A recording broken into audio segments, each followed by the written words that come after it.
Estimados alumnos, muy buen día. Hoy tenemos la sesión número 5 de la asignatura de Procesos Productivos. Soy su profesor, Álvaro Campos de Ler, que les habla. Esta sesión vamos a ver dos contenidos principales: riesgos asociados a la seguridad, calidad y medio ambiente, o ambiente, y los métodos de control de riesgo a la seguridad, calidad y ambiente. Pero, ¿qué es el riesgo? ¿O qué entendemos nosotros por el riesgo? Un riesgo se define como una característica físico-química o material, proceso de instalación que tiene el potencial de causar daños tanto a las personas, a la comunidad, al medio ambiente y a los procesos. ¿Ya? También, muchachos, una definición práctica de riesgo es la probabilidad de que un peligro cause daño. Recuerden, muchachos, que toda actividad implica riesgos, y el riesgo es cómo yo interactúo con el peligro. El peligro está, yo no puedo modificarlo, pero sí puedo trabajar los riesgos, tratar los riesgos. De ahí que nosotros hablemos de prevención de riesgos. Pero, ¿de qué depende el riesgo? El riesgo depende de los procesos que se realicen. Por lo tanto, en la minería existe un riesgo en común. Ya a cualquier proceso los riesgos están y son comunes. Pero también existen riesgos específicos por el tipo de trabajo a realizar. Me explico. No es lo mismo los riesgos asociados a minería subterránea que en minería a rojo abierto. No es lo mismo hablar de riesgos en minería subterránea que riesgos en minería de altura, gran altura geográfica, por ejemplo 4.000 metros sobre el nivel del mar. ¿Ya? Por lo tanto, los riesgos de extraer material son distintos a los de procesar el material, aunque sea el mismo producto que uno esté procesando. Consideraciones con el tema de riesgos. Primero que todo, realizar diagramas de procesos. ¿Para qué? Para poder esquematizar el proceso, ver cuáles son todas sus etapas. Conocer los procesos, cómo funcionan. Si yo sé cómo funciona algo, yo sé cuáles son los riesgos que estoy expuesto y a qué tengo que tomar atención. Muchas veces uno, cuando llega a una empresa, no conoce todo. Lo importante en estos casos es conversar con el personal que sabe y conversar con los supervisores. Ver cuáles son las entradas y salidas de los procesos. En el fondo, ver cuáles son los insumos que yo necesito y cuáles son los productos. Los insumos, recuerden que son todas las materias primas, ¿ya? Y las salidas son el producto o el servicio ya ejecutado. Pero también tengo una salida, por ejemplo, que pueden ser residuos peligrosos, y hay que controlarlos por el medio ambiente, ¿ya? Recuerden que hay normativa legal también directamente relacionada con aquello. Y lo otro, muchachos, ver el lugar geográfico donde se emplaza la faena, ya que la misma geografía también me aporta condiciones de riesgo. Una faena a 3.000 metros de altura por lo general está alejada de una ciudad. Por lo tanto, voy a tener, primero que todo, condiciones climáticas adversas. Segundo, para actuar ante una emergencia va a costar un poco más. ¿Por qué razón? Por la altura. Si hay un accidente o que quiera un hospital, se va a demorar también un poco en bajarlo a un hospital. Pues eso son como las consideraciones que uno tiene que tener. ¿Cómo sé cuáles son los riesgos que estamos expuestos? Perfecto. Yo no sé a qué estoy expuesto. Primero que todo, identificar los procesos. Separamos las etapas. Y ahora hay tres conceptos: que identificar peligro, evaluar los riesgos y las medidas de control para los riesgos.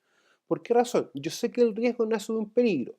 Si yo identifico mi peligro, conozco mi actividad. Por lo tanto, puedo decir cuáles son los riesgos que yo tengo presentes. Ahora bien, yo evalúo el riesgo. ¿Y el riesgo cómo se evalúa? Con un VEP, un valor esperado de pérdida, que es la probabilidad por la consecuencia. Esto es una metodología de ejemplo. Existen muchas metodologías más, pero el VEP es la más usada. Yo evalúo el riesgo y luego veo cuáles son las medidas de control para los riesgos. En el fondo, cómo yo lo controlo. Puede ser por charlas, procedimientos, inspecciones, programas, capacitaciones, inspecciones planeadas, etc. Hay muchas formas. Bueno, en minería hay riesgos típicos, como por ejemplo caída del mismo y distinto nivel, contacto con objetos cortantes y punzantes, golpeado por o contra, el riesgo de incendio, electrocución, choque y colisiones, derrames, ruidos, silicosis. Silicosis en sí es una enfermedad profesional, pero el riesgo, ¿cuál sería? Estar expuesto a polvo con sílice. Por lo tanto, hay que controlarlo y ver la silicosis desde el punto de vista tanto como riesgo como enfermedad laboral. y otros riesgos asociados, que pueden ser contacto con sustancias químicas, sustancias peligrosas, etc. Ahora bien, existen riesgos específicos en la minería, ¿ya? Por ejemplo, en subterránea, tenemos lo que es planchoneo o los planchones, falta de oxígeno, caída de roca, proyección de partículas, contaminación de aguas, explosivos y otros.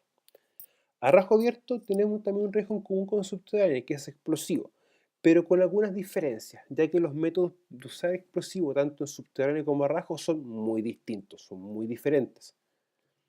Generación de polución, producto de las tornaduras, ¿ya?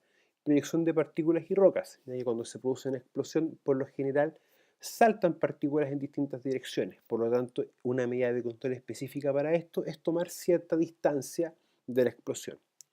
Planta de procesamientos, como por ejemplo una planta de chancado, donde reducimos material de mineral, una planta concentradora donde se produce concentrado de cobre, que se toma lo que viene de una chancadora y pasa por un proceso químico-mecánico.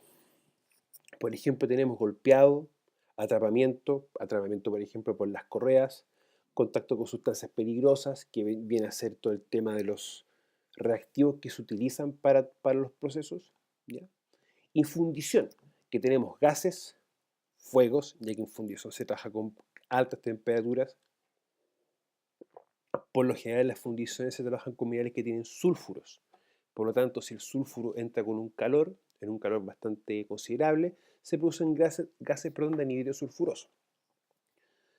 Partículas incandescentes, por el tema de la misma proceso que se realiza con altas temperaturas, estamos hablando sobre 100, 300, 400 grados Celsius. Y temperatura. La temperatura en función de que en una fundición hay un calor bastante amplio, sobre 30 grados, por lo tanto hay que aplicar ciertas medidas, hidratación continua, comida liviana, ropa cómoda, pero que sea ignífuga. También, muchachos, la temperatura es un factor que me implica mucho en los trabajos. Por ejemplo, en minería en altura tengo temperatura bajo cero. En minería subterránea tengo altas temperaturas junto con elevada humedad. Entonces, esos, muchachos, son factores que son un riesgo. Sin embargo, son factores que también pueden agregar o complejizar los riesgos, ya que, por ejemplo, elevada temperatura, mayor deshidratación, va a costar la respiración, se va a volver la persona un poco más lenta. Entonces, son factores que hay que tener en cuenta a la hora de ver el tema de los riesgos. Ahora, métodos de control. Existen diversos métodos de control. Acá en esta lámina y en la siguiente vienen los métodos de control más utilizados. De igual forma, en el documento, en el PDF, se explican de una manera bien simple, ¿ya? Pero que a mi juicio y por mi experiencia laboral y por la normativa legal vigente que tenemos nosotros, son como los más usados y los más apropiados. Primero que todo, los programas de gestión. ¿Gestión para qué? Gestión del riesgo, gestión del medio ambiente, donde yo doy las directrices de qué vamos a hacer en seguridad, así uno las responsabilidades, de qué es la responsabilidad del prevencionista, del trabajador, del supervisor, administrador de contratos, doy mi programa de capacitación, mi programa de inspecciones, entre otros. Pero es importante que uno lo haga y sea revisado por la jefatura de uno, o mejor dicho, por la alta gerencia. ¿Para qué? Para que otorgue los recursos y sea difundido. Identificación legal. En minería tenemos un cuerpo legal que es el que nos rige prácticamente todas nuestras actividades, el reglamento de seguridad minera. Pero lo que no deja es que yo de igual manera tengo que identificar cuáles son mis requisitos legales. Porque yo identifico la normativa y aplico lo que me dice esta. Recuerden que si yo no lo hago estoy cayendo en un incumplimiento que puede ser, mejor dicho, puede dar origen a multas, ya tanto por lo que es inspección del trabajo como por lo que es servicio de salud. Matrices de riesgo. La matriz de riesgo, muchachos, es el instrumento principal y primario para poder realizar gestión preventiva. ¿Por qué razón? Yo conozco mis procesos, sé cuáles son mis riesgos, los conozco, sé cuáles son las medidas de control, por lo tanto puedo hacer mi trabajo.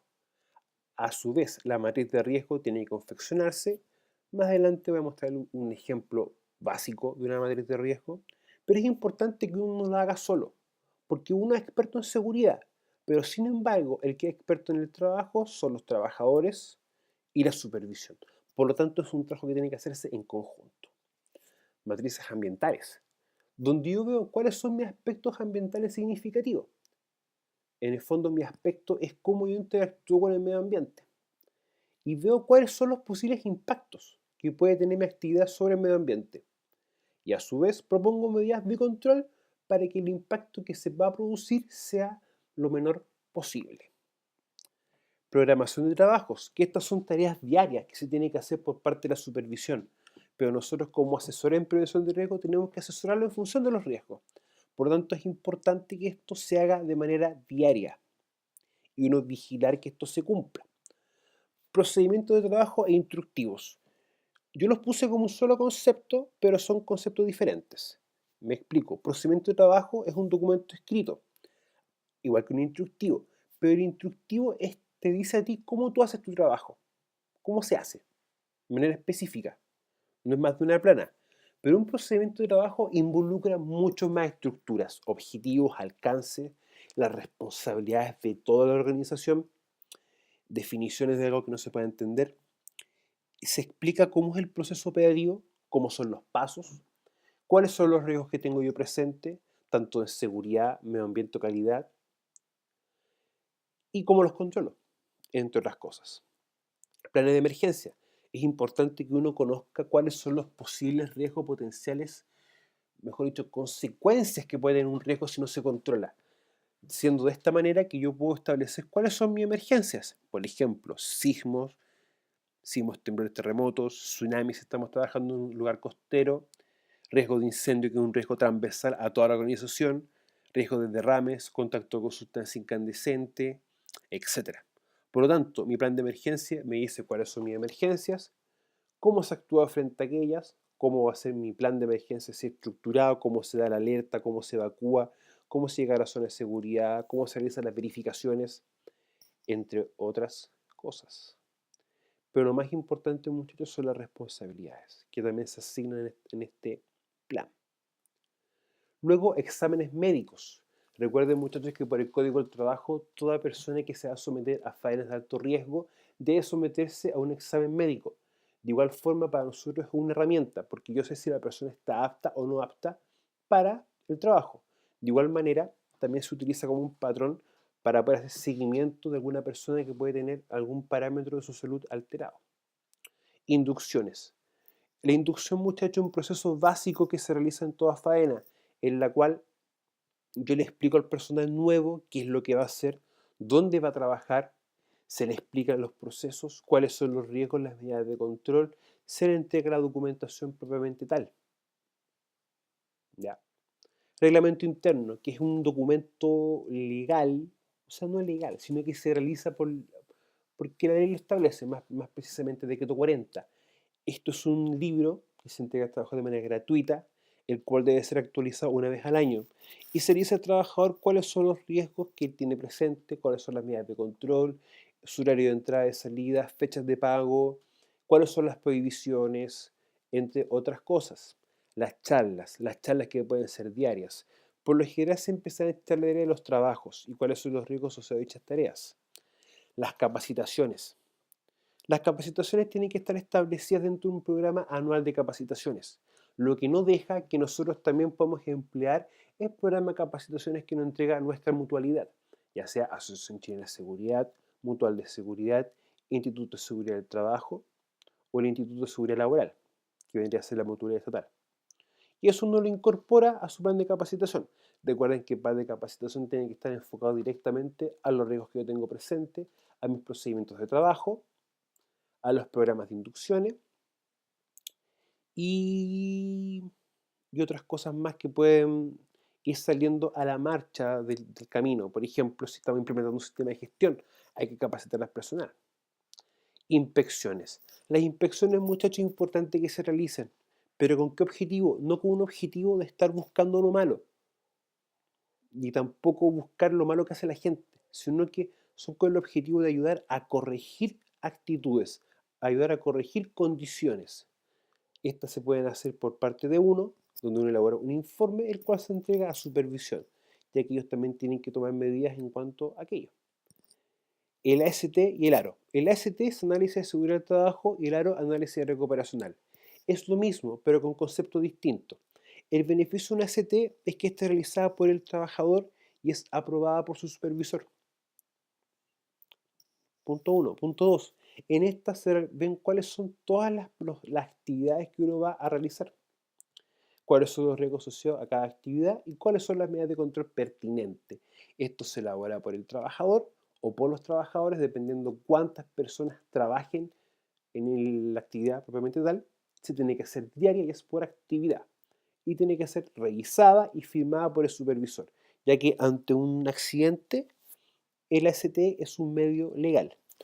Algo que no mencioné mucho, pero vamos a explicarlo también un poco más en el tema de los EPP o los elementos de protección personal.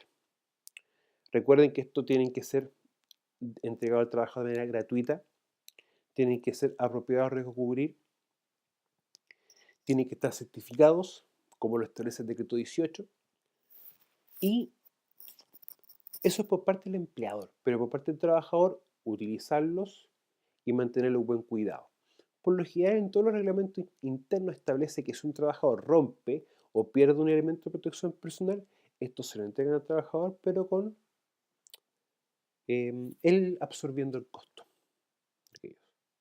Bueno, acá tenemos un ejemplo de matriz de riesgo, que es un ejemplo bastante sencillo, donde yo tengo un reconocimiento. ¿En qué sentido? Yo reconozco cuál es mi actividad, cuál es el peligro que esta origina y cuál es el riesgo.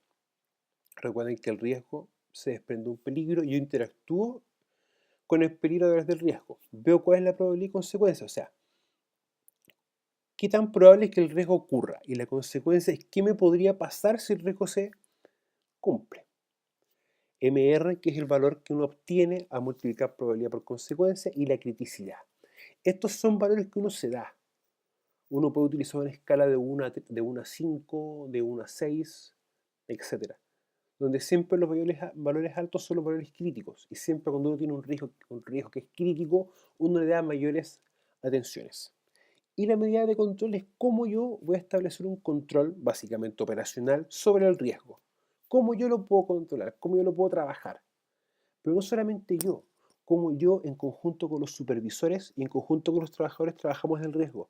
Recuerden que nuestra función, perdón, es la de asesor. Yo asesoro a mi línea. Ustedes van a asesorar a su línea de mando. Nunca olviden ese concepto. Estimados alumnos, muchas gracias, que tengan muy buen día. Hasta luego.